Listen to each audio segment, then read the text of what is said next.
안녕하세요. 아시아 최초 오프라인 크립토 아트 페스티벌 크립토 아트 서울에 오신 여러분 환영합니다.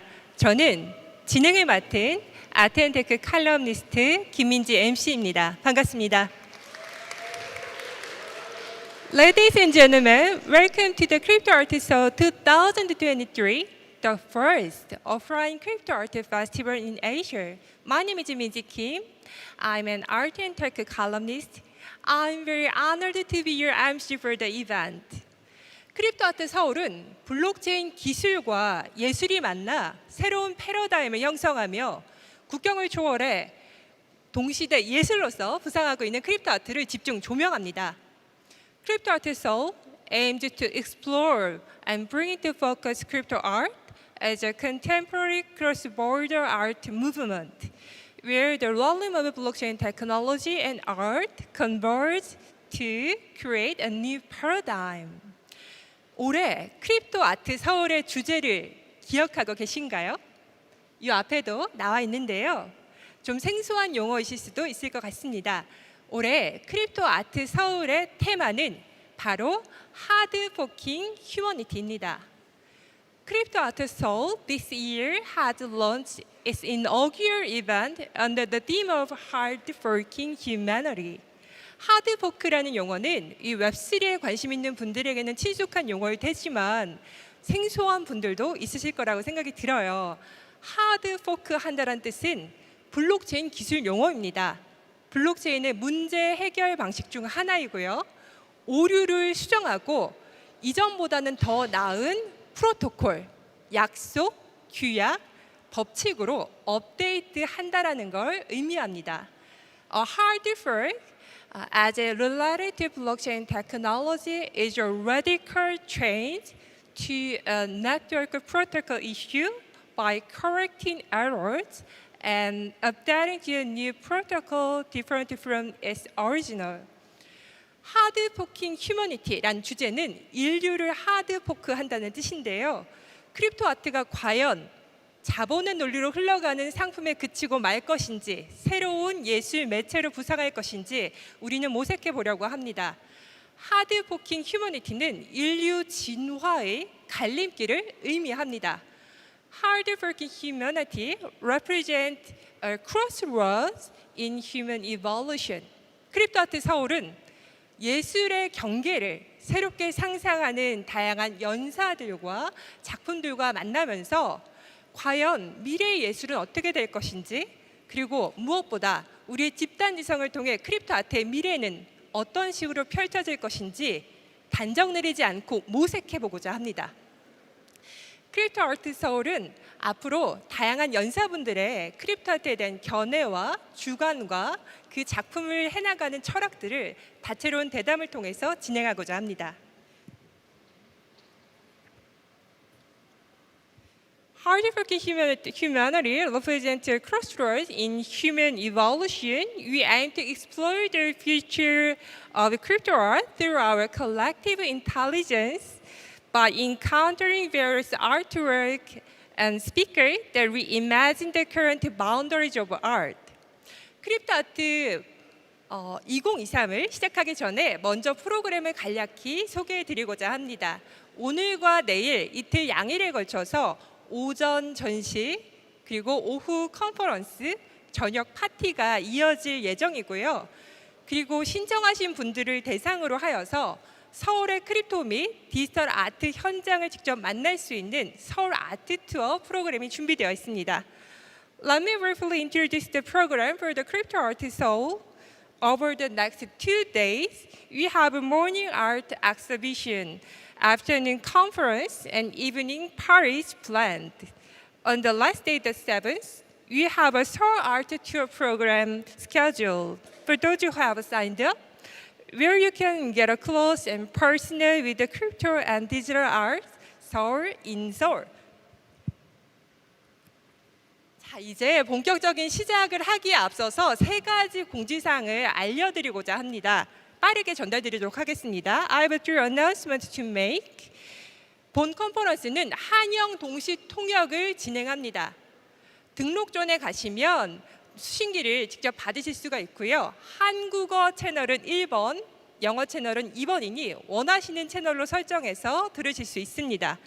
We are providing simultaneous interpretation service for the conference currently taking place. For those who require interpretation service, you can pick a receiver at the registration zone. Please take note that the Korean channel is designated for channel 1, while the English is channel 2. Feel free to set your receiver to your preferred channel for the interpretation. 두 번째 사항은 본 컨퍼런스는 연사분들의 지식 재산권과 초상권을 보호하기 위해서 개인적인 녹화와 촬영을 제한하고 있습니다. 참가자분들의 양해와 협조를 부탁드리도록 하겠습니다. Please be aware that our conference has limitation on personal recording or film session, taking photos to protect the intellectual property portrait right of our speakers. We kindly request the understanding and cooperation of all attendees in this regard. 마지막 공지를 드리고자 하는데요. 현재 등록존에 가시면 이벤트가 진행되어 있습니다. 리뷰 이벤트가 있고요. 엘팩토리에서 주관하는 이벤트가 있는데요. 많은 선물이 준비되어 있다고 하니 다양한 분들의 다양한 직접적인 적극적인 참여를 부탁드리도록 하겠습니다. Also, we are currently running a review event and Air Factory event in the registration zone. You have prepared various gifts, so we kindly ask for your active participation. 공지는 여기까지고요. 이제 본격적인 크립토 아트 서울의 그 문을 열어보고자 합니다. 첫 번째 세션의 테마는 제2화 예술이 세상에 있도록 만든다입니다. Now we officially open the conference. The theme of first session is Awareness, Make Art, Exist in the World. 이번 세션에서는 끊임없이 변화하고 있는 예술의 개념과 범주가 무엇인지 알아볼 것이고요. 그러한 맥락에서 이런 새로운 예술을 만들어가고 예술의 범주를 확장하는 분들의 이야기를 직접 들어보고자 합니다. In this session, we would like to discuss the ever-changing scope of art and those responsible for bringing forth such expansion. 자, 그러면 첫 번째 크립토 아트 서울 2023의 기조 연설자를 모셔보도록 하겠습니다. 굉장히 귀한 분이 이 자리에 함께해 주셨고요. 우리에게 과연 미래의 예술은 어떤 식으로 펼쳐질 것인지를 예술의 역사 속에서 밝히 알려주시는 분을 모셨습니다. 이 예술의 변화와 확장에 대해 이야기해줄 기조연사 안진국 비평가님을 모시도록 하겠습니다. 모두 큰 박수로 맞이해 주시기 바랍니다. I'd like to invite our keynote speaker, Mr. Lev An, a prominent art critic. Please give him a warm round of applause.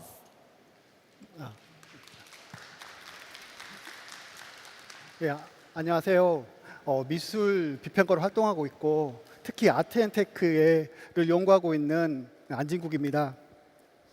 이번 크립토 아트 서울 2023 색전 온 기조 강연자로 발표할 수 있어서 무한한 영광으로 생각하고 있습니다.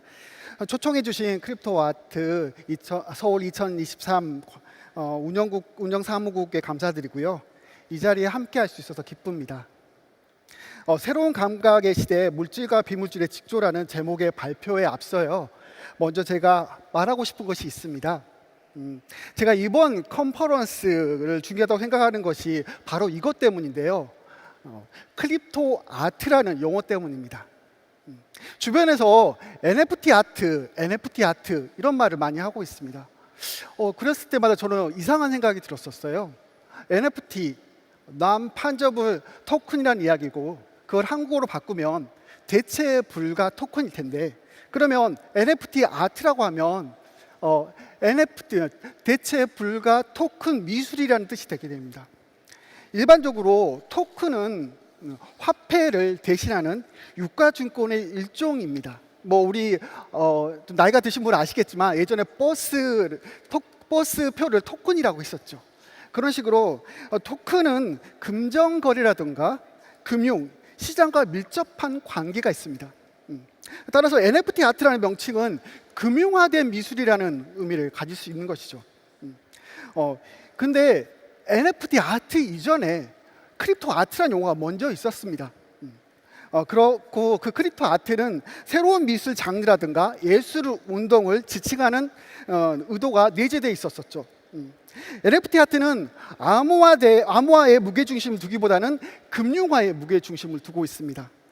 따라서 미학과 예술의 운동의 차원에서는 금융화가 아니라 암호화에 초점을 맞춰야 되기 때문에 NFT 아트가 아니라 크립토 아트가 맞다고 생각합니다. 외국에서는 크립토 아트랑 NFT 아트를 50대 50 정도로 사용하고 있습니다. 하지만 국내에서는 NFT 아트만 많이 사용하고 있죠. 따라서 미학과 미술 운동의 차원에서 크립토 아트라는 용어로 열리는 이번 컨퍼런스가 대단히 중요하다고 생각하고 있습니다.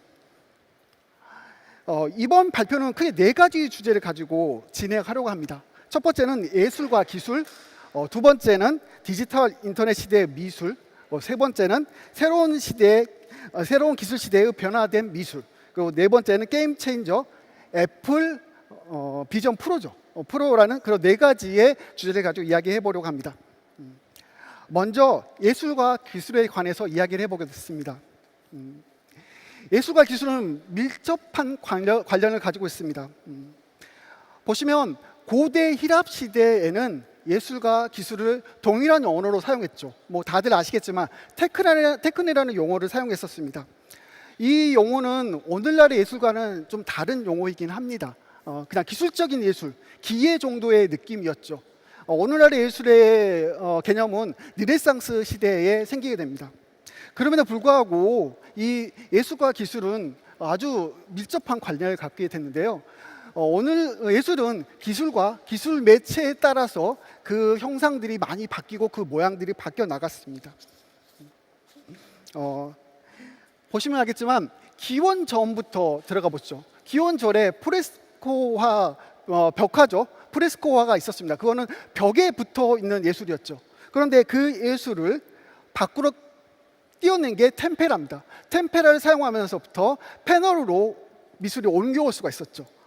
미술이 옮겨온 이후에 유화가 15세기에 발명되면서부터 템페라가 수정할 수 없는 어떤 기술이었는데, 그건 어떤 표현법이었는데, 그거를 수정이 가능한 표현법으로 만들었게 되는 것이죠. 유화의 탄생으로 미술은 좀 더 섬세한 표현이 가능해졌습니다. 그리고 캔버스의 사용도 주목해 볼 필요가 있습니다. 캔버스는 15세기 베니스죠. 베니스에서 나왔는데, 베니스는 해상 무역 도시입니다. 상업적으로 상당히 발전했었죠. 베네치아는 습기가 많아서 프레스코 벽화를 그릴 수가 없는 상황이었습니다. 이에 따라서 캔버스에 그림을 그리는데, 캔버스는 아시다시피 틀을 벗어나면 천이 됩니다.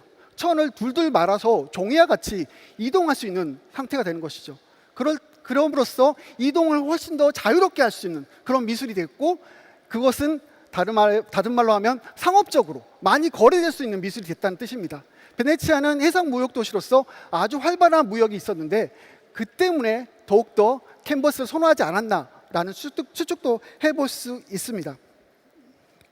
그리고 16세기 초반에 천재 예술가라는 용어가 등장하게 됩니다. 우리가 알고 있기로는 천재 예술가가 예전부터 있었다고 생각할 수도 있지만, 르네상스 시대에 처음으로 생긴 용어입니다. 그때 미켈란젤로라든가 레오나르도 다빈치라든가 그런 천재 화가들이 나오게 됐죠. 그 이전에는 길드라는 용어를 통해서 그냥 미술가 그룹이었습니다. 그런데 16세기 르네상스 시대부터 천재 예술가가 나왔죠. 천재 예술가가 나오면서부터 제작보다는 창조에 중점을 두게 됩니다. 기술 매체는 이제는 창조성을 위한 단순한 도구로 전락하게 됩니다. 하지만 투비용 물감, 19세기 산업혁명의 투비용 물감이 나오면서부터 미술은 획기적으로 변하게 됩니다. 그 이전에는 작업실에서만 그림을 썼는데, 그 이후에 야외에 나가서 그림을 그리게 됐고, 그렇게 함으로써 인상주의가 나오게 됩니다. 모네의 인상, 해돋이라는 작품이 나올 수 있었던 거는 튜브형 물감이 있었기 때문에 가능했던 것입니다. 그렇게 기술이 발전하면서 예술도 따라서 발전하게 되고 변화하게 되는 것이죠. 가장 예술을 변화시킨 것은 사진입니다. 사진술의 발명에 의해서 예술은 완전히 변화되게 됩니다. 1839년 루이 다케르가 최초의 사진을 선보이면서부터 이제 예술은 죽었다, 예술은 종말했다라는 말이 나올 정도였습니다. 베냐민은 미술의 아우라가 붕괴됐다고 말을 했고요. 또 사진술이 나오면서부터 인간 지각이 확장되는 면모를 보이게 됩니다. 그리고 예술가의 생존이 어려워졌죠. 그 이전까지는 초상화를 그리거나 풍경을 그리면서 예술가들이 먹고 살았는데 이제 그걸 사진이 대체하게 되면서 예술가는 그런 그림을 그릴 수 없게 됩니다. 그러면서 나오게 된 게 사실은 뭐 인상주의라든가 입체주의라든가 야수주의라든가 이런 지금까지 보지 못했던 그런 풍의 미술이 나오게 되는 것이죠. 이걸 한번 보시면 놀라운 걸 볼 수 있습니다. 이 옆에 있는 작업이 에드워드 마이브리지의 달리는 말의 동작에 관한 연구라는 사진 연작입니다. 사진을 계속 말이 달리는 걸 보면서 찍었던 것이죠. 이 옆에 있는 작업은 제리코의 앱손 경마장이라는 작업입니다. 이 작업은 1821년에 나왔는데 보시면 말의 모양이 좀 다릅니다. 제리코의 작업은 말이 슈퍼맨처럼 네 발이 쫙 뻗어 있습니다. 하지만 사진에서 촬영된 말의 다리는 하나도 그렇게 되어 있지 않습니다. 이게 인간 지각의 확장이라는 것이죠. 사진이 나오면서부터 우리는 이렇게 못 보던 것을 보게 되는 상황이 되는 것입니다. 이러한 사진기의 발명은 영화로도 이어졌고요. 이와 같은 미래주의 작업으로도 이어지게 됩니다. 자코모 발라의 끈에 묶인 개의 역동석이라는 작업인데요. 보시다시피 연속적으로 나오는 형태의 작업을 선보입니다.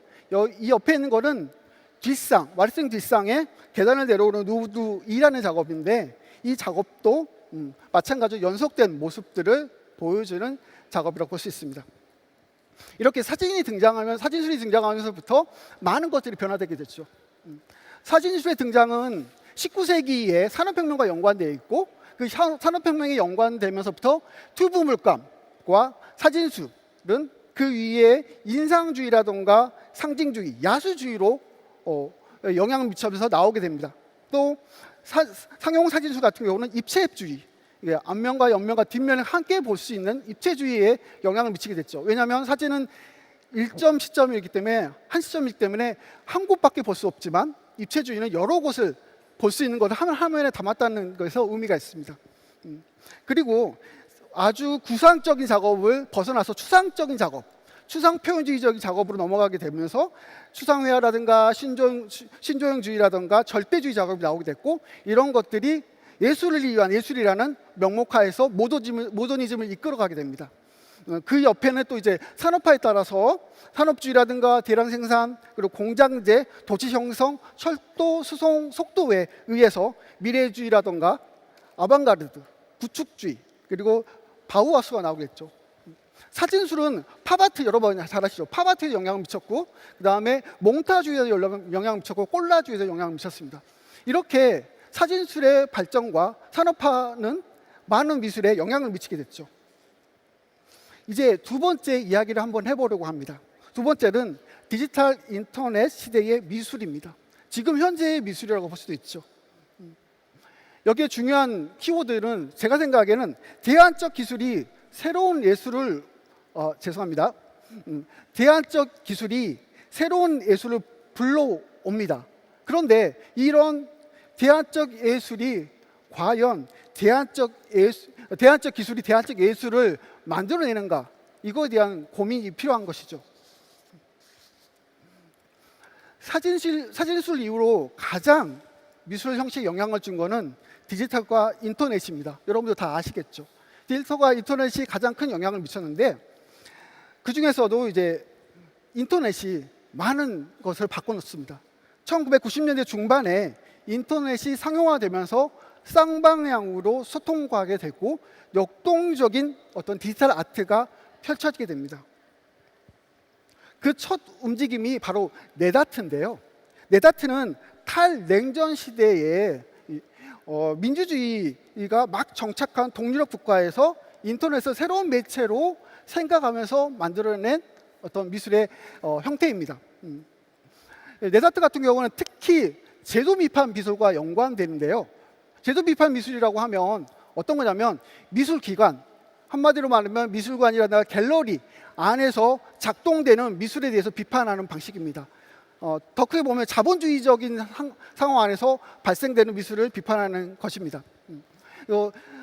이게 제도 비판 미술 같은 경우는 미술관에서 보여지기 때문에 네다트 같은 경우, 네다트를 비교해 보면 네다트는 인터넷상에서 작품을 볼 수 있고 언제나 접속만 하면 작업을 볼 수 있다는 측면에서 미술 기관이라는 그 제도를 벗어난 형태의 작업이라고 할 수 있는 것이죠.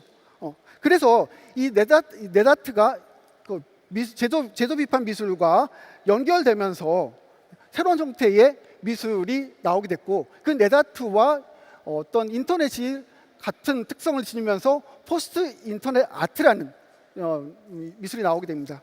그리고 포스트 인터넷 아트는 그 부분적인 특징에서 크립토 아트와 연관을 갖고 있습니다. 제도 비판 미술과 제도 미술, 그리고 자본주의와 반자본주의에 대해서 조금 더 이야기해 볼 예정인데요. 전통적인 예술 같은 경우는 뭐 자본주의 예술이라고 보기는 힘들 수도 있겠지만 어떤 자본 안에서 움직였던 예술이라고 볼 수 있습니다. 그걸 약간 벗어나려고 했던 부분이 디지털 아트라고 할 수 있는 디지털화된 예술이었고요. 그걸 완전히 벗어났던 게 어떻게 보면 네다트라고 볼 수 있습니다. 네다트 같은 경우는 인터넷 미디어 행동주의를 실천할 수 있는 혁명적인 도구로 활용되었고요. 전술적인 미디어로서 생각됐습니다. 그래서 핵티비즘의 면모를 보이고 있었죠. 아주 반자본주의적인 형태였고 제도 비판적인 형태였습니다. 그런 형태가 갑자기 포스트 인터넷 아트로 넘어오면서부터 약간 자본화된 시스템으로 넘어가는 면모를 볼 수 있습니다. 그리고 안타깝게도 크립토 아트, 뭐 소위 NFT 아트라는 거는 자본화된 쪽으로 너무 많이 기울어 있는 모습을 볼 수 있습니다. 우리가 이번 컨퍼런스를 통해서 이런 것들을 자각하고 크립토 아트를 자본화된 미술에서 약간 더 오른쪽으로, 좌쪽으로 옮겨야 되지 않을까라는 생각이 듭니다. 포스트 인터넷 아트도 제도 비판적인 면모를 가지고 있었던 건 사실입니다. 이 작품이 대표적인 포스트 인터넷 아트의 면모인데요. 아티 비르칸트의 작품입니다. 포스트 인터넷 아트라는 용어가 생소하실 텐데 포스트 인터넷 아트를 쉽게 말하면 온라인과 오프라인의 경계를 허문 작업이라고 볼 수 있습니다. 이 작업을 보시다시피 온라인상, 인터넷 세상에 떠도는 어떤 이미지들을 오프라인 형태, 우리가 살고 있는 현실에서 구현하는 작업이라고 볼 수 있습니다. 한마디로 말하면 인터넷 아래에 있는 디지털, 비물질적인 형태들을 물질화시켜서 현상 앞에, 우리 공간 앞에 놓게 되는 작업인 것이죠. 이렇게 함으로써 온라인과 오프라인의 경계를 허물고 있습니다. 또 대표적인 작품이 올리버 라릭의 작업입니다. 올리버 라릭은 3D 스캐닝과 그렇게 스캐닝한 작업을 3D 프린터를 통해서 만들어내는 작업을 하고 있습니다. 특히 고대의 석상들을 가지고 작업을 많이 하는데요. 보시면 알겠지만 실물이 있던 거를 3D 스캐닝을 통해서 디지털화 만들고, 그러면 이제 가상이 되겠죠. 약간 디지털화 되니까 가상을 다시 이게 계속 복제하면서 3D 프린팅을 만들어내는 방식들. 한마디로 말하면 물질을 비물질로 바꿨다, 다시 비물질을 물질화시키는 방식들을 통해서 원본과 복사본, 그리고 가상과 실체, 그런 것들에 대해서 질문을 던지는 것입니다. 진본과 모재에 대한 생각들이죠. 그러면서 창조성은 과연 무엇인가, 원본성은 무엇인가에 대한 질문을 던지게 되는 것입니다. 포스트 인터넷 아트라는 용어를 가장 먼저 정의한 사람이 바로 아까 처음에 소개했던 아티 비르칸트인데요. 아티 비르칸트는 포스트 인터넷의 이미지 오브젝트라는 글을 통해서 포스트 인터넷 아트에 대해서 다음과 같이 이야기를 합니다. 제가 읽어보겠습니다. 포스트 인터넷 환경에서 예술 작품은 갤러리나 미술관에서 접할 수 있는 작품뿐만 아니라 인터넷과 인쇄 출판물을 통해 유포되는 이미지나 표현, 그리고 대상 및 그 표현의 해적판, 다른 저자에 의해 편집되고 재명된 이 모든 것의 변형에 동등하게 존재한다고 본다. 좀 말이 어렵죠. 쉽게 좀 풀어서 제가 말씀드리도록 하겠습니다.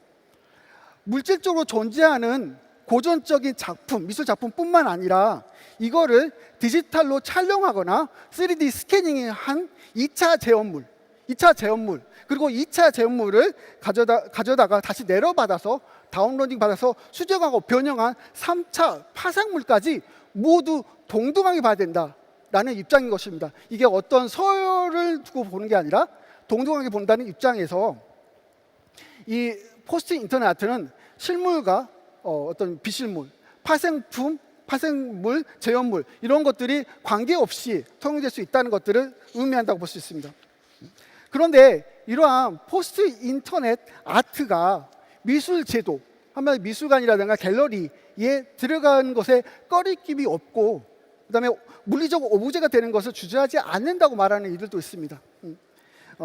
그들은 이렇게 비판적인 시각을 보이고 있는데요. 이들이 비판적인 시각을 보이고 있는 이유가 이 포스트 인터넷 아트가 미술 시장에서 거래되는 것, 즉 미술 제도에 포섭되는 것을 간절히 바라고 있는 미술일 뿐이다라고 말하고 있기 때문이죠. 가장 강하게 비판하고 있는 사람은 미술 사학자이자 비평가인 클레어 비숍입니다. 첫 번째 나오는 게 비숍의 말인데요. 제가 한국어로 말씀드리면 현재의 시각 예술이 추구하고 있는 외적으로는 아날로그이면서 구조적으로는 디지털인 하이브리드 솔루션은 항상 시장이 선호하는 이전 미술의 방향으로 치우쳐 있다. 한마디로 말하면 시장성을 두고 하고 있다는 의미이고요. 두 번째, 아트 미디어 제니퍼 첸은 이렇게 말합니다. 넷아트와 현대미술관의 사생아가 포스트 인터넷 아트라고 이야기하면서 왜 그들은 40년이나 지난 예술처럼 보이는, 그리고 아주 낡은 예술처럼 보이는 것에 부응하고 있는가? 왜 지금 나와 상관 있는 온라인적인 것이 부응하는 예술을 만들지 않는가라고 비판하고 있습니다. 한마디로 말하면 이 포스트 인터넷 아트가 실질적으로 미술관에서 전시되고 있거든요. 그게 공간이 아니라 미술관, 제도 안에서 전시되고 있고, 그런 물질적인 걸 가지고 있음을 말미암아서 판매가 쉽게 된다는 것이죠. 우리가 넷아트라고 했을 때, 넷아트는 온라인상에서 감상하는 작업이었는데 포스트 인터넷 아트 같은 경우는 이런 식으로 물질화되면서 거래 가능한 작업으로 변모됐다고 볼 수 있는 것입니다. 이 아트 인 아메리카 편집자인 브라이언 트로이커의 말은 좀 충격적인데요. 이분은 이렇게 말합니다. 신표현주의나 기하학적인 개념주의와 달리 포스트 인터넷은 작품에 대한 공식적인 설명 같은 것을 피하고 모호한 현대 상황과 디지털 기술의 맥락에서 만들어진 예술의 아이디어만, 오직 아이디어만 암시한다. 포스트 인터넷 아티스트는 그 인터넷이 자신의 작품을 홍보하는 도구라는 명확한 개념을 가지고 있는 것 같다. 한마디로 말해서 포스트 인터넷 아트의 작가들은 자신의 작품 홍보하고 이런 거에 혈안이 돼 있다. 어떤 분명한 의미가 없다라고 이야기하는 것이죠. 그럼에도 불구하고 포스트 인터넷 아트는 온 오프라인의 경계를 녹였다는 의미에서, 허물었다는 의미에서 새로운 형태의 미술이라고 할 수 있습니다. 상당히 긍정적이고 대안적인 미술이라고 할 수 있죠. 그러면 이제 우리가 주요하게 생각하고 있는 크립토 아트, 그러니까 NFT라고 할 수 있는 그거에 대해서 좀 살펴보도록 하겠습니다. 크립토 아트의 탄생은 사실은 2008년 9월 15일 리먼 브라더스 파산에 의해서 세계 금융위기가 닥칠 때부터 시작됩니다. 많이들 아실 텐데요. 크립토 아트는 암호화폐와 관계가 깊고요. 암호화폐는 블록체인과 관계가 깊습니다. 그리고 블록체인 기술은 세계 금융위기에서 발생했고요. 이 2008년 9월 15일 날 리먼 브라더스 사태가 일어나고 세계 금융위기에 들어가면서부터 이제 각국 정부는 구제 금융을 마구마구 쏟아냅니다. 그러면 양적 완화를 시켰죠. 양적 완화의 뜻은 돈이 많이 풀린다는 의미입니다. 그랬을 때 금융기관들이 이런 어떤 사건들을 몰고 왔는데도 불구하고 그들을 회생시키는 방식이죠. 하지만 돈이 많이 풀리면서 어떤 현상이 일어났죠? 개인이 가지고 있는 화폐의 가치는 떨어지게 됩니다. 이렇게 가치가 하락되는 그런 화폐, 법정화폐라고 하는 그런 화폐에 대안적인 모델이 필요하다라고 생각하면서 이런 거를 고민하다가 나온 게 2008년 10월 31일 사토시 나가모토라는 신원 미상의 인물이 써낸 비트코인 P2P 전자화폐 시스템이라는 9쪽짜리 논문이 공개되게 됩니다. 이게 블록체인과 비트코인을 촉발되게 된 계기가 되는데요. 여기에는 비트코인이라든가 블록체인의 기본적인 개념이 다 담겨져 있습니다. 그리고 2009년 1월 3일 날 비트코인을 첫 발행하게 되죠. 그리고 첫 블록체인에 사토시는 이런 말을 쓰게 됩니다. 어떤 말이냐면 더 타임스 2009년 1월 3일 은행권의 두 번째 구제 금융 초일길에 들어간 재무장관이라는 메시지를 넣게 됩니다. 이게 어떤 메시지냐면 영국의 더 타임즈가 그날 이런 헤드라인 기사를 보냈거든요. 정부가 은행을 구제하기 위해서 이런 돈을 들어가고 있다, 구제 금융이 들어가고 있다는 내용을 담고 있습니다. 이런 것들을 넣은 이유는 정부의 중앙 통제적 시스템에 대항하고자 하는 대안적 기술이 블록체인이고 비트코인이라는 것을 암시하기 위한 겁니다. 또한 2009년 2월 11일 날 P2P 커뮤니티에 다음과 같은 글도 쓰게 됩니다. 법정화폐의 역사에는 이 믿음을 저버린 사례가 가득 차 있다. 은행들은 신용 거품의 출러금 속에서 함부로 대출을 해준다 라는 말을 하게 됩니다. 사토시가 이 기술을 발명했던 것은 분명한 목적이 있었던 겁니다. 그로 말미암아서 이 블록체인과 비트코인이라는 어떤 기술이 나오게 됐죠. 비트코인과 블록체인의 기술에 의해서 파생된 게 암호화폐와 NFT라고 할 수 있습니다. 암호화폐라고 하니까 우리가 그냥 암호화폐 하는데 그게 아니라 암호화폐의 정식 명칭은 펀저블 토큰입니다. FT죠. 그리고 NFT는 non-fungible 토큰이고요. 그래서 암호화폐랑 NFT는 사실은 같은 맥락에 있는 거라고 볼 수 있습니다. 암호화폐는 대안적 화폐가 필요했었고 NFT 기술이 그거 파생시키는 어떤 계기가 되게 됩니다. 그리고 그게 바로 크립토 아트라는 대안적인 기술 매체 예술이 나오게 된 상황이죠. 그런데 이렇게 나왔음에도 불구하고 우리의 문제는 이런 것들이 금융화 기술에 의해서 투기적인 형태로 변하고 있다는 것입니다. 이런 것들이 상당히 안타깝다고 볼 수 있는 것이죠. 더욱더 흥미로운 것은 온라인으로 존재해야 될 크립토 아트가 갑자기 물질적인 작업으로 변하고 있는 모습을 볼 수 있습니다. 이게 포스트 인터넷 아트랑 비슷한 영역에 있는 거예요. 같이 공유하고 있는 것이라 볼 수 있습니다. 미술 제도에 들어가기 위해서 어떻게 보면 이렇게 물질화되고 있는 것일 수도 있다는 것이죠. 이게 비프리 만든 작업입니다.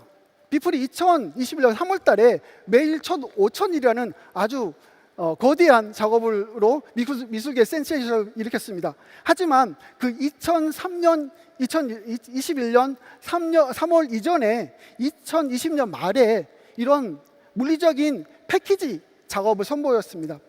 작품 제목이 비플 메일 패키지인데요. 여기 보면 고해상도 전자기기가 들어가 있고 그 다음에 여기 진인을 증명하는 증명서가 있고 자신의 머리카락 샘플이 들어가 있습니다. 그리고 청소할 수 있는 천이 담겨 있는 형태인 것이죠. 이런 식으로 물리적인 작업으로 변모하고 있고 비플은 또 2021년 4월 달에 이와 비슷하게 봄과 여름 컬렉션을 만들어내기도 했었습니다. 이런 식으로 물리적인 작업이 되기도 하고요.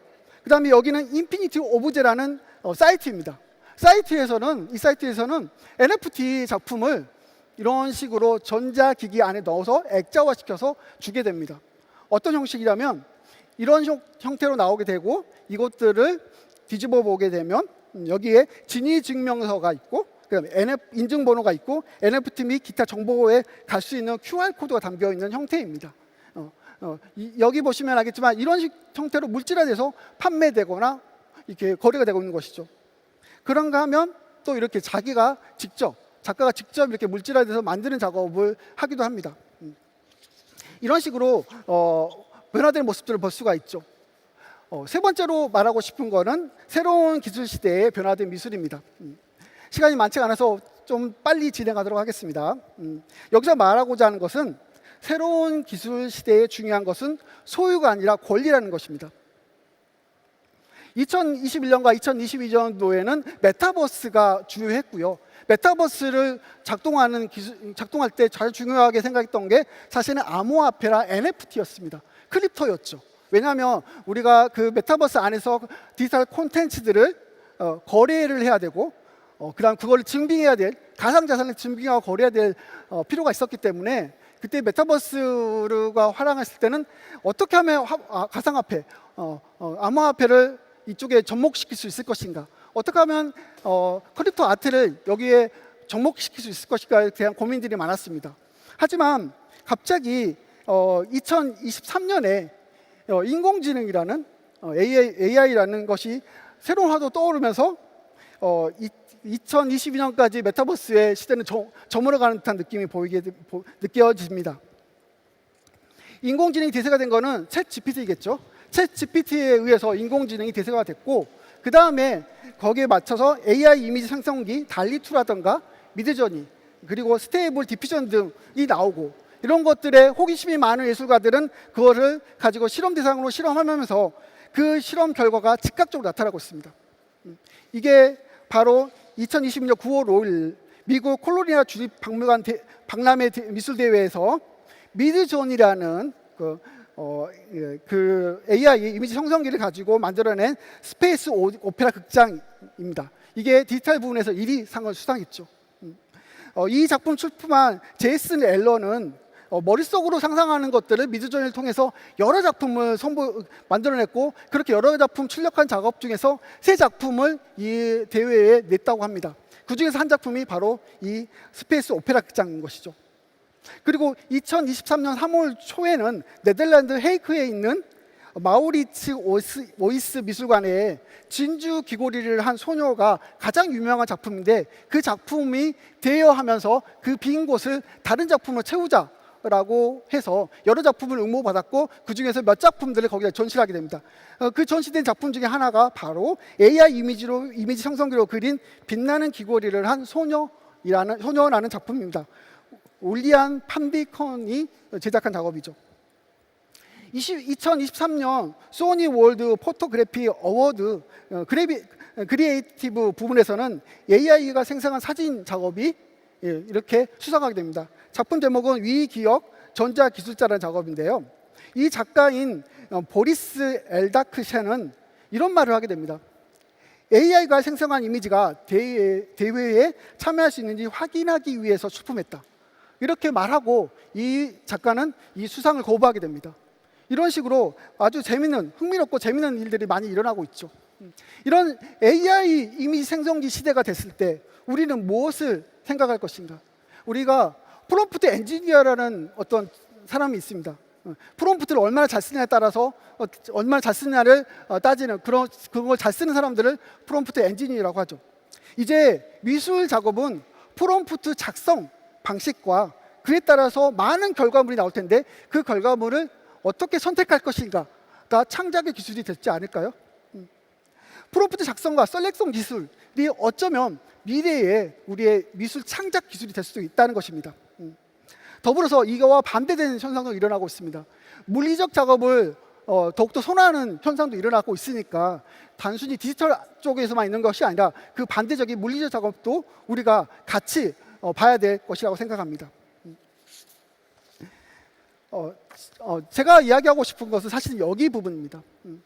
메타버스는 4가지로 구분되는데요. 증강현실과 라이프 로깅, 거울세계, 그리고 가상세계라는 것으로 구분되어 있습니다. 보통 이렇게 나누기는 하거든요. 그중에서 라이프 로깅이라고 했을 때는 어떤 거냐면 우리 현실에 기반을 두고 있지만 사용자들이 사용하고 있는 활동들을 디지털로 기록하거나 데이터로 축적하는 것을 라이프 로깅이라고 합니다. 한마디로 말하면 스마트워치라든가 스마트폰 센서를 통해서 데이터를 흡수하는 것이죠. 이것뿐만 아니라 생각이라든가 신변 잡기들을 기록하는 것도 하나의 라이프 로깅인데 바로 소셜미디어, SNS가 어떻게 보면 메타버스의 하나의 일종이라는 것이죠. 소셜미디어 같은 경우는 우리가 너무나 잘 알다시피 허세와 허풍, 과장의 공간입니다. 최근까지 유행했던 플렉스를 보면 아십니다. 플렉스 같은 경우 우리가 구부리다라는 의미가 있고 실추성 있는 사물을 말하지만 그게 과실을 지칭하는 용어로 많이 활용되고 있죠. 이거의 시작은 사실은 몸짱이 남성이 이렇게 자기 근육을 과시하면서 이렇게 팔을 구부렸던 것들 때문에 그게 나오기 시작했고, 이런 과시 행위가 플렉싱이라고 하는데 이런 과시를 통해서 자기를 과시하다는 그 의미가 있었고요. 1990년대 이제 래퍼들이 부를 과시하다는 의미로 가사에 쓰면서 나오게 됐습니다. 이런 과시 문화와 소셜 미디어는 공유 그리고 과시라는 차원에서 자신을 드러내는 공간입니다. 제가 이런 말을 많이 합니다. 미술 작품도 샤넬 백처럼 들고 다닐 수 있거나 벤츠 차처럼 몰고 다닐 수 있다면 무척 잘 팔릴 거라는 말을 많이 했었습니다. 그런데 이 소셜미디어 공간이 나오면서부터 이런 공간이 만들어진 것이죠. NFT 같은 경우는 아시다시피 이게 작품을 블록체인화 시키는 게 아니라 증빙을 해주는 시스템입니다. 이 작품이 당신의 권리가 있다는 걸 블록체인에 증빙해주는 어떤 기술이죠.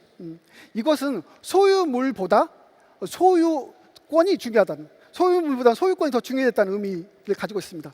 NFT 긍정론자들은 이런 말을 합니다. 더 많이 다운받고 더 많이 공유될수록 더 좋다. 왜냐하면 그럴수록 더 유명해지고 그 가치가 높아지기 때문이다. 소유권을 내게 있으니 그 가치가 높아진다면 높아질수록 좋은 것이 아닌가라는 이야기를 하게 됩니다. 누브르 박물관의 사례를 보면 알 수 있죠. 누브르 박물관의 모나리자 같은 경우는 이게 우리가 가지고 있지 않지만 우리가 어떤 곳에 물질로 있지만 이게 많이 복사되고 사진 찍히고 잡지에 실리고 티가 만들어지고 이렇게 휴대폰 케이스가 되면서 훨씬 더 유명해지게 됐습니다. 근데 모나리자 누가 가지고 있죠? 누브르 박물관이 가지고 있는 것입니다. 한마디로 말해서 NFT도 비슷한 것이죠. NFT도 소셜미디어에서 많이 퍼갈수록 더 가치가 높아지는 겁니다. 그걸 누가 가지고 있는가 중요한 게 아니라 그걸 가지고 있는 사람 나다라는 게 상당히 중요한 것이죠. 그래서 제가 소유보다 소유권으로 변화되고 있다라고 이야기하고 있습니다. 이런 미술 작품이 우리는 사회문화적으로 상상력이라든가 새로운 가능성이 도전하는 거라고 볼 수 있지만, 어떻게 보면 시장 경제적인 면에서는 사치품이라든가 투자 물품일 수도 있습니다. 따라서 이렇게 과시하는 거, 이렇게 보여주기 위한 가시 같은 것도 한마디로 하면 미술에서는 상당히 중요한 어떤 유통될 수 있는 케이스라는 것이죠. 제가 가장 주목하고 있는 것은 PFP NFT입니다. 프로필 픽처 NFT라고 소위 말하는 것인데요. 한마디로 프로필 사진입니다. 프로필 사진 중에서 가장 유명한 PFP NFT는 라바랩스의 크립토펑크라 유라랩스의 BAYC, 지루한 원숭이들의 요트클럽이라는 작품입니다. 크립토펑크는 아주 초창기, 가장 최초의 PFP NFT라고 볼 수 있고요. 그 다음에 BAYC는 실현 강자라고 볼 수 있습니다. 왜 제가 이야기를 하냐면 2003년 상반기 4분의 1분기 어떤 마켓의 보고서를 제가 보는데요. 보고서를 보면 여기 거래되고 있는 거의 대부분의 랭킹의 순위에 있는 것들이 다 PFP NFT입니다. 지금 현재 NFT계에서 거래되고 있는 거는 거의 대부분 PFP NFT예요. 그러면 왜 PFP NFT를 이렇게 거래하고 있는 것일까? 여기는 제가 23년 8월 23일 날 근래에 제가 한번 찍어본 거거든요. 거래 동향을. 그런데도 마찬가지로 보시면 알겠지만 위에 상단부터 다 PFP NFT, 프로필 픽처 NFT가 거래되고 있는 것을 알 수 있습니다. 이거는 소셜미디어와 연관되어 있다고 저는 생각하고 있습니다. 소셜미디어에서 자기가 프로필 사진을 올리고 그것들을 공유할 수 있으면서부터 많이 바뀌어진 모습이죠. 지금은 일론 머스크가 X라고 칭하고 있는 트위터 같은 경우는 트위터 분류에서 이렇게 프로필 사진을 NFT 이미지로 교체할 수 있게끔 만들었던 일이 있었습니다. 그게 2022년 1월 달이었고요. 그 다음 메타에서도 2022년 5월 달에 디지털 콜렉티브스라는 메뉴를 만들어서 그 NFT 콘텐츠 작업만 이렇게 보유할 수 있게끔 만들었습니다. 이게 무슨 의미냐면 거기에 정보 안에, 그 이미지 정보 안에 모든 게 들어가 있다는 거죠. NFT에 관련된 내용들이 메타 데이터에 다 들어가 있다는 의미입니다. 이렇게 만들었었고, 그 다음에 카카오에서도 이 NFT 프로필 사진을 해보려고 노력했던 부분들이 있었습니다. 그리고 이게 네이버의 자회사라고 할 수 있는 일본의 라인에서는 2023년 3월 달에 2022년 7월 달에 그 PFP NFT를 테스트까지 했었습니다. 하지만 뭐 아시다시피 지금 하고 있지 않죠. 그게 상당히 안타깝습니다. 2023년 3월 달에는 세계 최초로 PFP NFT 갤러리가 등장하기도 했습니다. 이렇게 과시문화, 플렉스 문화들이 소셜미디어와 NFT가 결합되는 방식으로 나타나게 됩니다. 문제는 NFT가 이제 많이 좌절되고 있다는 모습인 것이죠. 메타가 그렇게 디지털 콜렉티브를 하겠다고 했었는데 메타의 핀테크 책임자인 스테반 가브리에 같은 경우는 이렇게 말합니다. 회사 전체의 집중력을 높이기 위해서 우선순위를 정하는 것을 면밀히 검토하고 있다. 이제 디지털 수집품을 축소하여 제작자, 사람들 및 비즈니스에 지원하는 다른 방법을 집중하고 있다라고 말하면서 이 NFT 사업을 중단하게 됐습니다. 그래서 NFT가 지금 사실 SNS에서도 소셜미디어에서 상당히 열악한 상황에 있다고 볼 수 있습니다. 전통 미술 같은 경우는 소유가 중요했었습니다. 하지만 전통 미술이 아닌 지금 NFT 기술을 이용한 크립토 아트 같은 경우는 소유보다 소유권이 더 중요하게 된 것이죠. 그래서 이제는 소유보다 소유권이 더 중요한 시기가 됐습니다. 마지막으로 게임 체인저에 대해서 이야기해 보려고 합니다. 애플 비전 프로에 대한 이야기인데요. 애플 비전 프로는 과연 공간 컴퓨터를 할 수 있을 것인가에 대한 생각입니다. 2021년 10월 4일 날 애플 CEO 팀 쿡은 이런 말을 했습니다. 일반 사람들은 메타버스가 무엇인지 도무지 모른다. 그리고 갑자기 AR로 가르치고 시연할 수 있다고 생각해보자. AR은 증강현실이죠. 생각해보자. 의학적인 부분에도 마찬가지다. 이때가 되면 앞서 말했듯이 우리는 AR 없이, 증강현실 없이 어떻게 살아왔는지 되짚어보게 될 것이다 라는 말을 팀 쿡이 했습니다. 애플 비전 프로가 나오기 이전에 했던 말이거든요. 애플이 보고 있던 거는 메타버스, 가상현실이 아니라 AR, 증강현실이었다는 것을 명확히 알 수 있습니다. 10월 28일 날 애플 부사장 그렉 저스윅은 WSJ와의 인터뷰에서 다음과 같이 말합니다. 그 인터뷰가 이렇게 물어봅니다. 메타버스는 땡땡땡이다. 그 땡땡땡을 넣어달라고 했을 때 그 그렉은 메타버스는 절대 사용하지 않을 단어다라고 이야기하게 됩니다. 한마디로 말해서 애플은 메타버스에 관심이 하나도 없다는 것이죠. AR과 VR에 관심이 있다는 것이 우리가 AR과 MR에 대해서 관심이 있다는 것을 알 수 있습니다. 우리가 보시다시피 이제 2023년 6월 5일 날 세계 개발자 컨퍼런스에서 최초의 공간 컴퓨터라고 하는 애플 비전 프로를 이제 보이게 되게 됩니다. 그러면서 이 애플 PO를 지금은 안 나와 있지만 시연하겠는데요. 이거의 기본은 AR입니다. AR. VR이 아니죠. AR이고 VR로 전환하는 기능이 가지고 있답니다. 기본적으로 사실은 이것도 VR이라고 볼 수 있습니다. 결과적으로는요. 기본적으로 이 작동 방식 자체가 퀘스트 프로라든가 퀘스트 3의 AR 모드와 같습니다. 기능상 AR 기기에 가깝지만 또 홀로렌즈, 그러니까 마이크로소프트의 홀로렌즈라든가 매직 리프 같은 투명한 디스플레이 사용하는 건 아닙니다.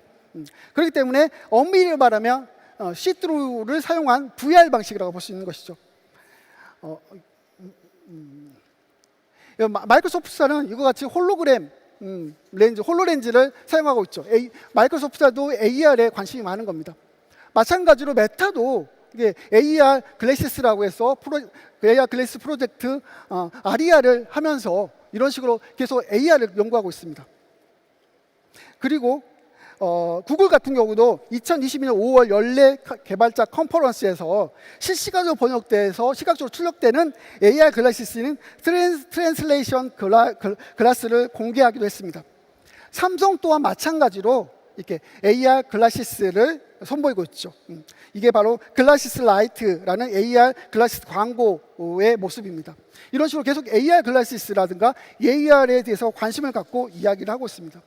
지금까지의 어떤 크립토 아트가 적용되는 방식은 메타버스에서 보이거나 아니면 소셜 미디어에서 보이거나 아니면 삼성의 더 프라임 같이 어떤 액자안, TV 액자 같은 액자, 디지털 액자 안에서 보이거나 아니면 LG 아트랩 같이 이렇게 NFT 적용된 콘텐츠들을 거래할 수 있는 어떤 사이트로 보였던 것들인 사실입니다.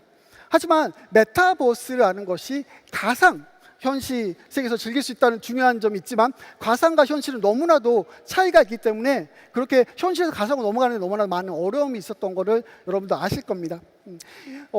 가상현실은 인터넷 속도를 최적화시켜야 되는 것들이 있고요. 그리고 그 때문에 공간의 퀄리티가 상당히 안 좋습니다. 그렇다 보니까 복셀 아트라고 해서 로블록스 같이 박스형으로 만들거나 아니면 벡터 형태, 수학적인 형태로 매끈하게 만들어줍니다. 그러다 보니까 현실과는 너무 다르죠. 그런데 AR이라던가 MR, 혼합현실 같은 형태로 만들다면 다음과 같이 만들 수 있는 것입니다. 여기 보면 좌측에 보면 아주 큰 벽화도 그릴 수가 있습니다. 그리고 이렇게 밑에 쪽을 보면 거리에서 이런 형태로 선글라스 쓰고 글라스 HMD를 쓰고 이렇게 볼 수 있는 것이죠. 그랬을 때 중요한 건 무엇일까요? 바로 이의 콘텐츠입니다. 콘텐츠, 이 안에 들어갈 콘텐츠. 그리고 콘텐츠를 거래해야 될 것이고 콘텐츠를 증빙해야 될 것입니다. 그렇다면 콘텐츠 거래와 증빙을 하기 위해선 NFT 기술이 필요할 것이고요. 그리고 암호화폐가 필요할 것입니다. 이런 식으로 크립토 아트는 AR 공간으로 변경됐을 때 더욱더 많이 활용될 수 있다는 것이죠. 더욱더 많은 가능성을 가지게 됐다는 것이죠. 제가 말하고 싶은 요는 바로 이것입니다. AR 세계가 펼쳐진다면 크립토 아트는 훨씬 더 활성화될 것입니다. 그러면 지금까지 했던 말을 잠깐 정리해 보도록 하겠습니다. 첫 번째, 예술과 기술에 대해서 말했습니다. 예술과 기술은 밀접하다. 두 번째, 디지털 인터넷 시대의 미술은 대안적인 기술이 새로운 예술을 불러옵니다. 하지만 그것이 대안적 예술로 나타난 것은 아니었다라는 걸 볼 수 있었죠. 세 번째, 새로운 기술 시대의 변화된 미술은 새로운 기술 시대의 중요한 것은 소유가 아니라 권리라는 걸 기억해 주시면 좋겠습니다. 그리고 네 번째, 게임 체인저로서 애플 비전 프로는 과연 공간 컴퓨터가 게임 체인저 될 수 있을 거라는 의문을 던진과 동시에 가능성을 던지고 있습니다. 이런 것들을 잘 생각해 보시면 우리의 미래를 조금 이렇게 바라볼 수 있을 것입니다. 이상으로 저의 강연을 마치도록 하겠습니다. 긴 시간 동안 흥미롭게 제 강연을 들어주셔서 감사합니다. 네, 유익한 강연해 주신 안진구 비평가님께 다시 한번 큰 박수 부탁드리도록 하겠습니다. Thank you for your valuable speech, Mr. Am.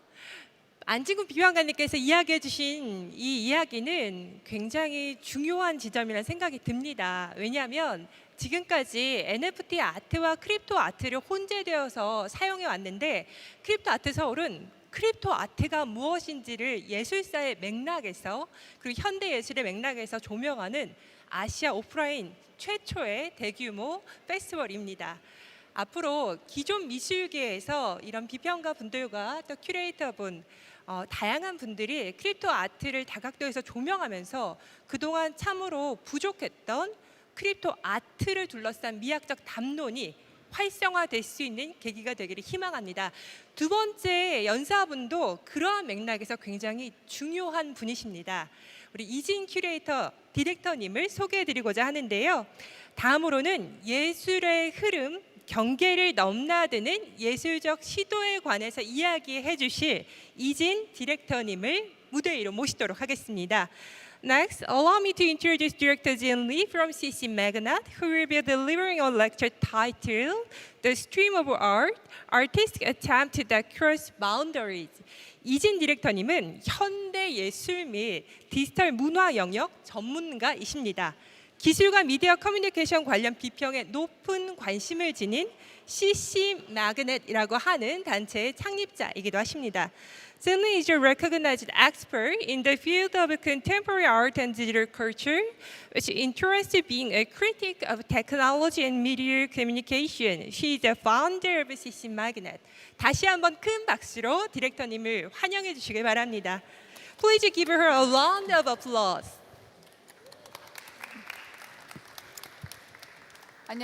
안녕하세요. 마이크 테스트 잠시만 하겠습니다. 네, 안녕하세요. 네, 저는 현재는 그 큐레토리얼 콜렉티브 마그넷이라고 하는 곳의 파운더이자 디렉터로 활동을 하고 있고요. 이 전까지는 서울시립미술관에서 이제 근무를 하면서 현대미술의 담론하에서 이제 어떤 예술의 새로운 발전상, 그리고 특히나 디지털 아트의 발전, 그리고 미디어 고고학적으로 이런 기술 매체의 변화에 따라서 우리가 어떻게 삶의 태도를 변화시키고 있고 또 예술은 어떻게 그 흐름을 가져가고 있는지 연구해 왔습니다. 그래서 오늘 보실 부분, 오늘 저와 함께 이제 얘기를 나눌 부분들은 크립토 아트의 그 흐름에 대한 부분들인데요. 크립토 아트라고 했을 때 사실 제일 처음 떠오르는 말은 크립토 아트가 무엇이냐라는 것부터일 것 같아요. 크립토 아트는 사실 어떠한 정의가 아직 명명되지 못했습니다. 크립토라는 말 자체가 사실 뭐 금융 쪽에서 먼저 쓰였고 그 전에는 또 기술 쪽에서 쓰였죠.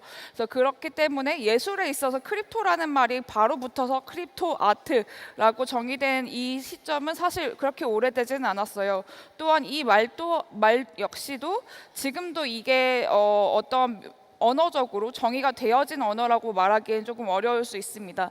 저희는 오늘 그러한 부분에서 크립토 아트라는 것을 정의 내릴 수는 없어요. 하지만 그 흐름을 예술사적으로 좀 찾아볼 수는 있지 않을까, 그리고 예술적 가치가 있었던 활동들과 그 선들을 조금 이어볼 수 있지 않을까라는 시점에서 오늘 강연 준비했고요. 크립토 아트의 과거로 조금 더 계속 회귀해서 지나가 보려고 합니다. 제가 오늘 잡고 있는 강연은 크게 이제 세 가지 정도의 방향으로 흐를 것 같아요. 첫 번째는 이제 디지털 아트의 방향에서 크립토 아트를 해석해 보려고 하고요. 두 번째는 다다의 정신에 입각해서 크립토 정신을 한번 해석해 보려고 합니다. 그리고 세 번째 마지막으로는 개념 미술에 입각해서 계약 컨트랙트를 어떻게 진행했고 개념이 얼마나 중요한 시대가 되었는지에 대해서 다시 한번 얘기 드리고자 합니다.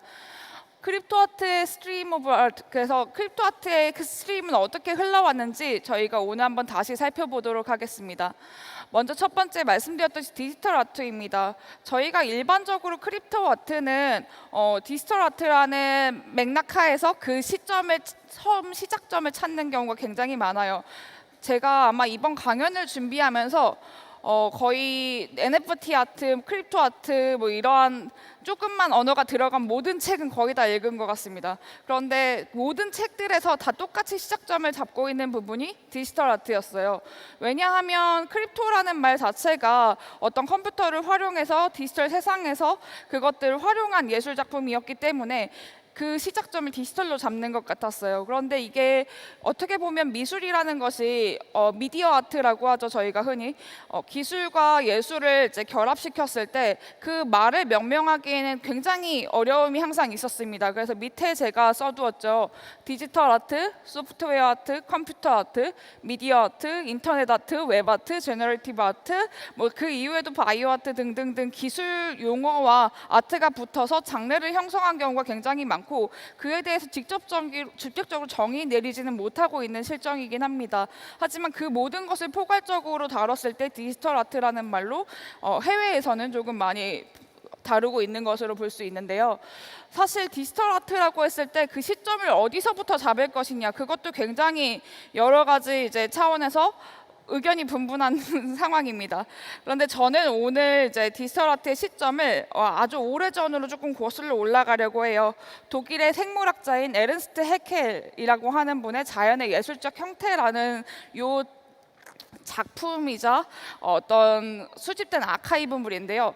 사실 이제 해켈은 바다 생물을 채집하고 현미경으로 그것을 관찰하고 세밀하게 사파를 모은 책을 발간을 했고요. 그 책이 자연의 예술적 형태입니다. 그렇다고 하면 그냥 바다 생물을 굉장히 열심히 들여다본 것밖에는 되지 않아요. 그러니까 예술이라고 얘기하기에 되게 애매할 수 있는데 저희가 생각했을 때 이러한 부분들을 이 자연 이미지 안에서 시각적 요소를 발견하고 그리고 다시 분류, 분석, 분해, 결합하는 과정에서 미학적 가치를 제고한 작업으로 볼 수 있지 않을까라는 생각에서 저는 이 작품을 디지털 아트의 처음 아이디어를 제시할 수 있는 작품으로 생각을 한다고 얘기를 드리고 싶어요. 그래서 이제 디지털 아트가 근본적으로 정보를 다루고 있는 표현하는 예술이라고 한다면 이런 과학적 정보에서 아름다움과 새로운 의미를 찾는 예술적 태도는 이러한 이제 에른스트 해켈의 작업에서 시도를 살필 수 있었고요. 그 다음이 벤 라포스키의 작업입니다. 벤 라포스키는 최초의 그래픽 아트라고 불리는 미국의 수학자이자 예술가세요. 그래서 최초의 그래픽 아트를 보여주셨고 지금 보시는 게 오실리콘 40이라고 하는 1952년 작품인데요. 예술과 과학의 경계를 해체하려는 체계적인 시도였고 그의 작업에서 1950년대 초에 자신이 개조한 어떤 음극선 그 오실로스코프라고 하는 원형 화면에 출력된 아날로그 파형을 수천 개를 촬영을 했고요. 그 촬영한 형상을 규칙이 있긴 했지만 현실에서 볼 수 없을 것 같았던 굉장히 몽환적이고 뭔가 이렇게 되게 신기하잖아요. 그래서 빛의 입체나 이런 것들, 투명한 빛의 입체들을 촬영해서 이렇게 남겼습니다. 이것 역시 그 당시에는 굉장히 새로운 시도였어요. 하지만 과학자들이 최초로 접근해서 뭔가 아름다운 것 같아라고 생각하여 예술로 남겼던 것이었죠. 그 뒤에 이제 마이클 노엘 벨라 울레스라고 하는 이 두 학자들의 작품이 등장을 하는데요. 사실 이 작품은 그냥 컴퓨터로 장난을 하다가 혹은 개발을 하다가 오류해서 갑자기 등장한 형태였어요. 조금 더 말씀을 드려볼게요. 최초의 디지털 아트 전시를 먼저 보고 아이고 너무 뿌옇군요. 너무 예전 전시라서 이미지가 굉장히 노이즈가 있는데요. 이 전시가 최초의 디지털 아트 전시라고 불리는 전시입니다. 하워드 와이즈 갤러리에서 진행을 했고요. 1965년 미국 뉴욕에 있었던 갤러리였는데 여기서 이제 최초의 작품들, 디지털 아트라고 불리는 작품들이 전시가 되었어요. 전경을 살짝 보자면 이런 식으로 전시가 되었고 방금 저희가 봤던 그 작품이 있죠. 굉장히 노이즈가 심해서 앞으로 다시 넘어가 보겠습니다. 네, 그래서 마이클 노일과 벨라 윌레스키가 먼저 이제 이 작품을 시작을 했는데 이 작품 같은 경우는 혁신적인 기술 연구소로 유명하죠. 미국의 벨 연구소 연구원 두 분이세요. 사실 이 연구소 분들이 동료가 이제 버그를 통해서 실수로 이 괴상한 기호를 만들어냈고 그 기호를 발견하면서 이거 되게 흥미롭네라고 생각을 하면서 약간 추상예술 같은데라고 농담을 주고받았다는 기록도 남아 있어요. 그래서 약간 마이클 노는 그 농담 속에서 미적 동기를 좀 찾아서 그 뒤에 이제 미대 회화 학생들은 고전 회화에서 영감을 받아서 작업을 한다고도 하는데 우리도 우리의 IBM 7090이라고 하는 이 컴퓨터 소프트웨어를 통해서 뭔가 새로운 시도를 해볼 수 있지 않을까라고 생각을 했고 몬드리안의 선 구성 방식 혹은 리처드 일폴의 조각, 오르페우스의 아폴로의 컴퓨터 비전을 시도한다는 생각으로 컴퓨터를 이용해서 이렇게 이미지를 만들기 시작합니다. 그 결과물이 지금 여러분 앞에 보이는 작품이고요. 부주의로 생겨났지만 깨진 이미지에서 디지털 컴퓨터를 이용해서 최초의 그래픽 아트가 태동한 것이 이제 한 것이라고 보실 수 있을 것 같아요. 그래서 이렇게 인간과 함께 이제 디지털 컴퓨터는 창작자이자 파트너이자 새로운 도구가 되기도 했고요.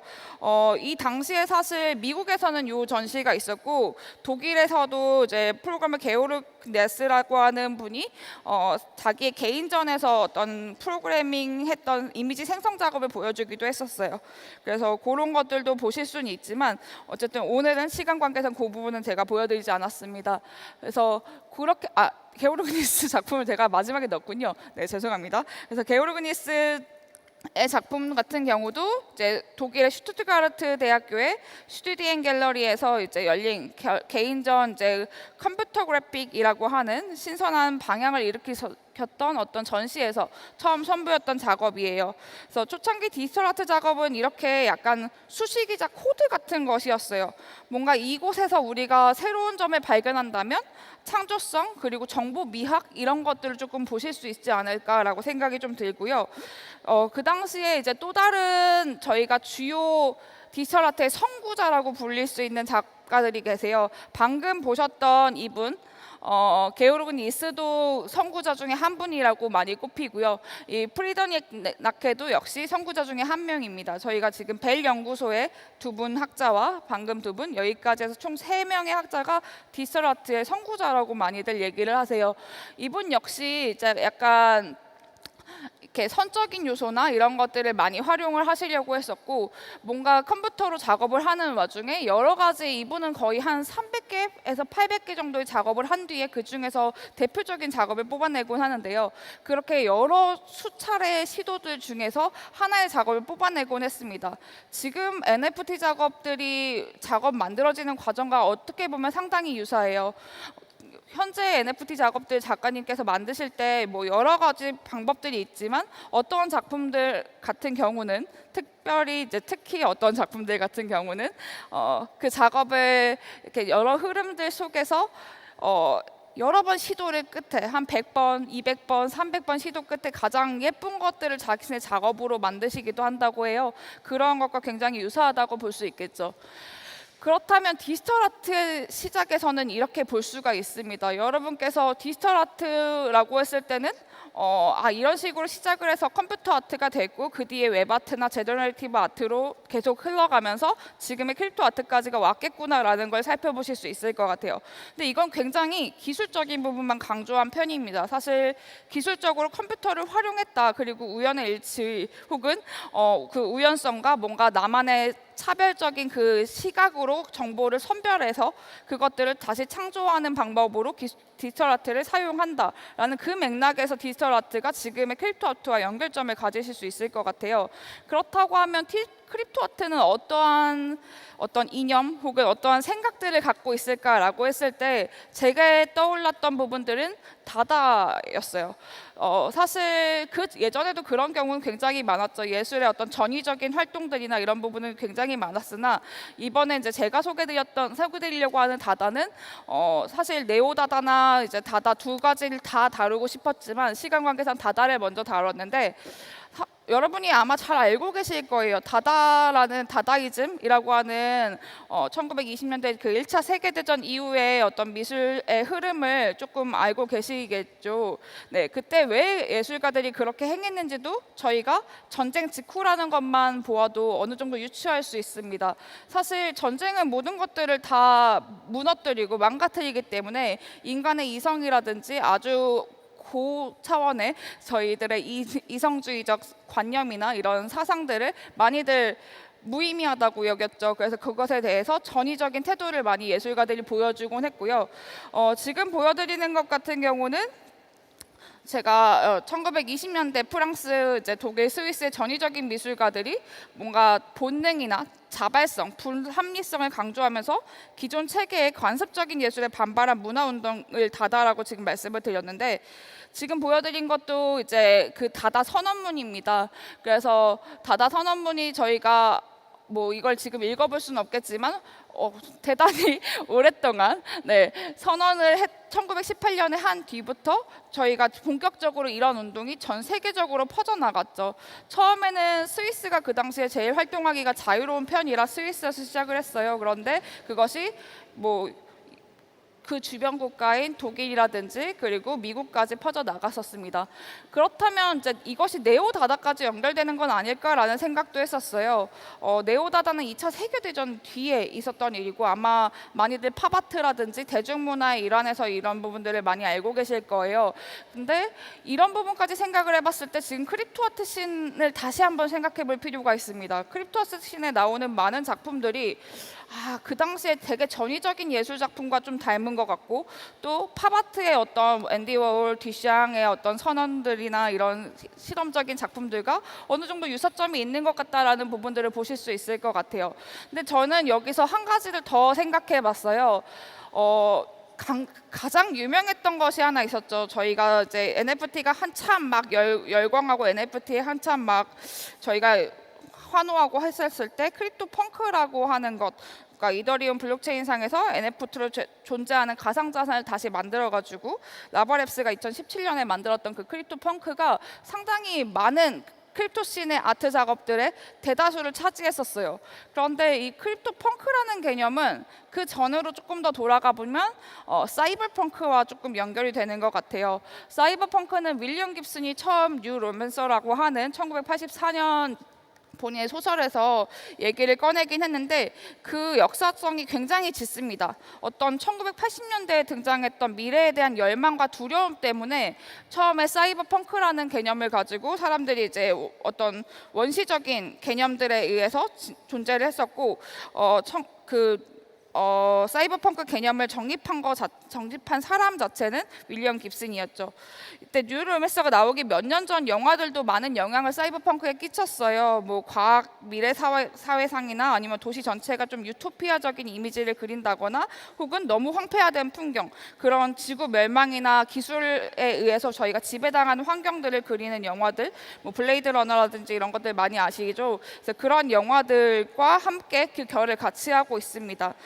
저희가 이제 사이버펑크 얘기를 할 때 사이버펑크는 결국 냉전 종결 직전에 태동해서 냉전 종결을 통해서 약간 전 세계를 주도하게 된 자본주의 질서에 대한 반감을 바탕으로 그 사상적 뿌리를 가지고 있다라는 얘기들을 많이 해요. 특히나 이제 한국에서는 6.8 운동이나 히피 문화들이 좀 그 당시에 많이 있었는데 그런 운동과 함께 약간 저항적인 문화 정신이랄까? 그렇게 생각하시면 가장 쉬울 것 같습니다. 그래서 사이버펑크의 그 저항적인 정신이나 이런 부분들을 어느 정도 크립토펑크도 영향을 받을 수밖에 없었지 않을까 싶어요. 가장 큰 영향을 받았던 부분이 크립토펑크 의 작품들을 보시면 사실 그 작품들은 여러분들이 흔히 아는 캐릭터와 크게 다르지 않잖아요. 그런데도 불구하고 큰 가치에 큰 가격에 이제 팔리곤 하죠. 그래서 그렇게 거래되곤 했을 때 이 작품들이 왜 그러면 갑자기 그렇게 가치를 갖는가라고 했을 때 결국에는 그 작품이 등장했던 배경 그리고 그 작품이 갖고 있는 의미 때문일 거라고 저희는 생각할 수 있잖아요. 그래서 그 배경에 어떤 사이버펑크의 저항적인 정신이라든지 이런 것들이 맞닿아 있을 것 같습니다. 제가 오늘 이제 마지막으로 얘기 드리고 싶었던 거는 사실 이 다다와 사이버펑크 그리고 여러 정신들이 연결되는 맥락에서 개념 미술에 대한 접근이었어요. 그래서 개념 미술의 여러 개념들이 사실은 어떻게 보면 가장 본질적인 것이고 중요한 것이다라고 여겨질 수 있을 거라고 생각을 했고요.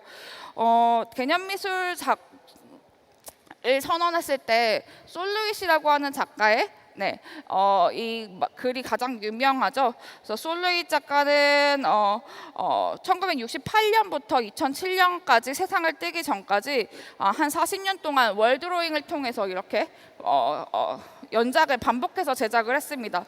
근데 이 작가가 월드로잉을 거의 뭐 800개 했다고 했나? 엄청 많이 했어요. 근데 자기가 이 벽을 다 메울 수 있는 그림을 그리진 않잖아요. 그렇기 때문에 많은 자기의 제작자들과 함께 작업을 했고요.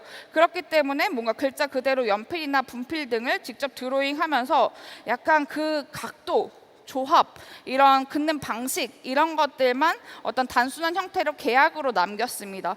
나는 이렇게 하는 방식이 내 거야 라고 정의를 했던 거예요.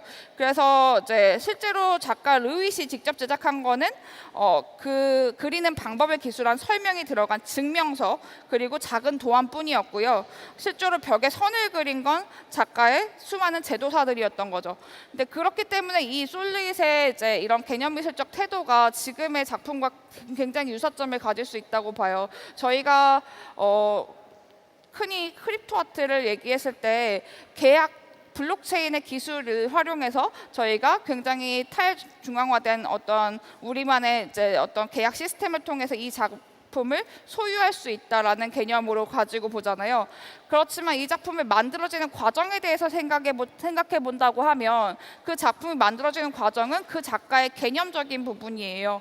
결과적으로 그 작가가 생각했던 그 당시에 어떤 자기가 정해놨던 룰 그리고 규칙 이런 것들이 결국 작업이 되었고 그 작업이 지금의 가치를 갖고 있는 작업으로 변환하게 되는 것이죠. 솔루잇 외에도 뭐 벤자민 부어도 역시 이런 얘기들도 진행을 했었고요. 시간 관계상 이제 생략을 하고 듀샹의 계약서도 한 번 더 살펴볼 필요가 있을 것 같습니다. 마르셀 듀샹은 이제 앞에 보신 거는 이제 생크체크라고 하는 1919년 작업인데요. 저희한테는 듀샹의 샘으로 많이 유명하시죠. 샘의 변기에 사인 하나 했을 뿐인데 엄청난 작업이 됐잖아요. 그것과 크립토 아트는 굉장히 유사한 성질을 많이 가질 수 있다고 봅니다. 특히나 뒷장은 직접 계약서를 많이 제작했어요. 그래서 어떤 개념주의 암호예술의 선구자이시지 않았을까라는 생각을 하는데요. 뒷장이 치과 의사인 다니엘 생크에게 이런 어떤 값을 지불하기 위한 절차로서 이렇게 체크를 만들어서 그냥 계산서라고 보시면 될 것 같아요. 계산서를 발행했는데 이게 이제 뒷장이 사인을 하기 전까지는 작품으로 등장하지도 않았어요. 그런데 이 계약서도 하나의 작품으로서 등장을 했고, 이 뒷장이 나중에는 이런 몬테카를로 본드, 뒷장이 설립한 회사인데 금융 문서를 유사하게 모방해서 룰렛 도박 프로젝트에 대한 투자를 막 장려하는 행사도 합니다.